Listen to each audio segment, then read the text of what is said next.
Perkenalkan, nama saya Sania Dwi Rahmawati, NIM 2023. Di sini saya akan mendongeng yaitu cerita rakyat Jawa Tengah yang berjudul Gunung Murung. Di sebuah wilayah Kecamatan Karangsambung terdapat sebuah desa kecil.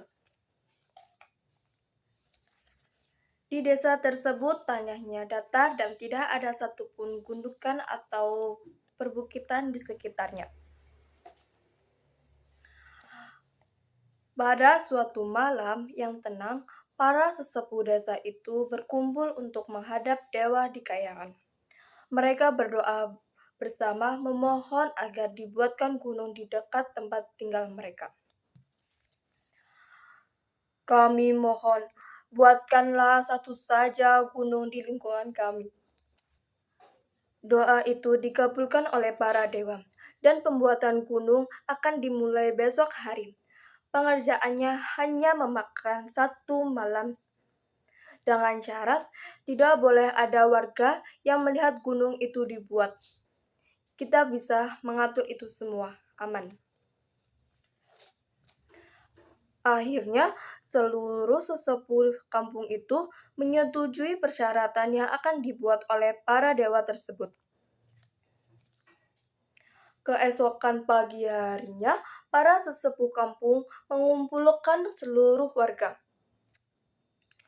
Wahai seluruh warga kami, selaku sesepuh desa ini menghimbau kepada kalian semua agar pada hari ini saat hari menjelang senja tidak boleh ada seorang pun yang keluar rumah hingga matahari terbit lagi esok hari.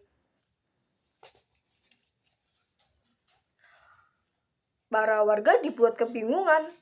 Ketahuilah, dewa sudah akan mengabulkan permohonan kita. Mereka akan membuat sebuah gunung dengan cara tidak boleh yang melihat proses pembuatannya. Setelah mengenai penjelasan dari seluruh warga menyanggupinya. Di hari itu, saat hari menjelang senja, suasana desa tersebut berangsur sepi.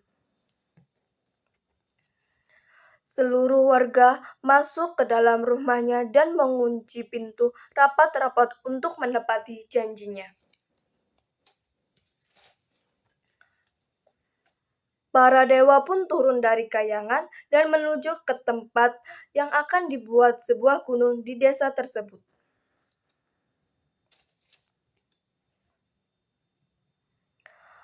Para dewa memulai membangun tiang-tiang kokoh hingga tak terasa separuh malam sudah terlewati.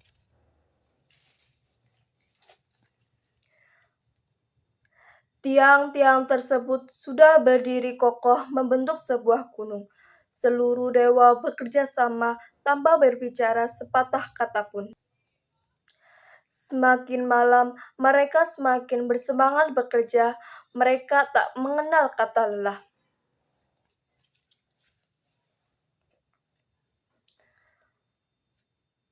Saat hari menjelang pagi, gunung buatan dewa sudah hampir selesai, tinggal ditambah penimbun sedikit lagi. Namun tiba-tiba, dari arah desa datanglah seorang gadis yang menuju ke sungai. Gadis itu berjalan ke tempat sekitar gunung tersebut. Gadis itu kebingungan, rupanya ia tidak mengetahui pengumuman yang disampaikan oleh sesepuh kampung.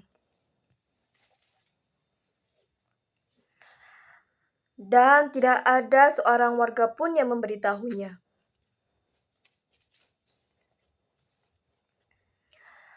Gadis itu pergi ke sungai untuk mencuci beras. Dan dia berkata, tumben sekali pagi-pagi belum ada warga yang beraktivitas. Saat hendak turun ke sungai, gadis itu melihat sebuah gunung di hadapannya.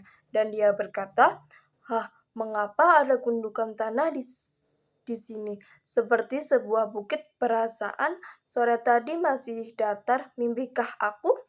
Kemudian, tiba-tiba muncullah makhluk yang menyerangkan pengangkat batu besar.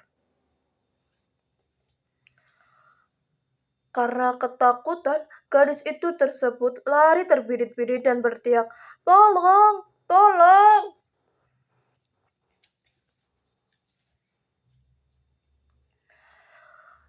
Beras yang hendak dicuci dilemparkan begitu saja.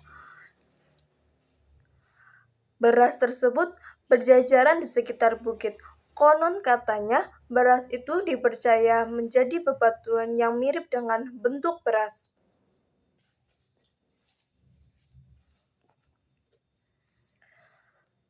Sementara para dewa mendengar teriakan gadis itu langsung tersentak kaget. Para dewa marah. Sesepuh kampung itu telah melanggar perjanjian kita. Benar, ayo tinggalkan tempat ini. Dasar manusia tidak dapat dipercaya. Kemudian, para dewa tersebut menghentikan pekerjaannya. Mereka meninggalkan gunung yang belum selesai dan kembali ke kayangan. Masyarakat menamai gunung yang belum selesai dibuat itu dengan nama Gunung Wurung, yang dalam bahasa Jawa, wurung adalah berarti belum atau gagal. Sedangkan bebatuan yang mirip dengan beras, masyarakat menyebutkan dengan batu diabas. Pesan moral yang kita dapat dari cerita rakyat di Gunung Wurung yaitu satu, pentingnya menaati perjanjian. Dalam cerita ini, para dewa penduduk dan desa telah membuat perjanjian, namun gadis itu melanggar perjanjian tersebut hingga gunung tidak jadi dibuat. Yang kedua, kejujuran, yaitu kita harus selalu jujur dan tidak menipu orang lain. Yang ketiga, kerjasama. Dalam menyelesaikan masalah, kita harus saling bekerja sama dan tidak saling egois. Yang keempat, tanggung jawab. Kita harus bertanggung jawab atas perbuatan kita. Dongeng ini mengajarkan bahwa kita harus bersyukur apa yang kita miliki. Meskipun Gunung Wurung tidak jadi selesai, penduduk desa tetap bersyukur karena desa mereka tidak lagi terkena bencana alam. Sekian dari saya. Wassalamualaikum warahmatullahi wabarakatuh. Salam dan bahagia.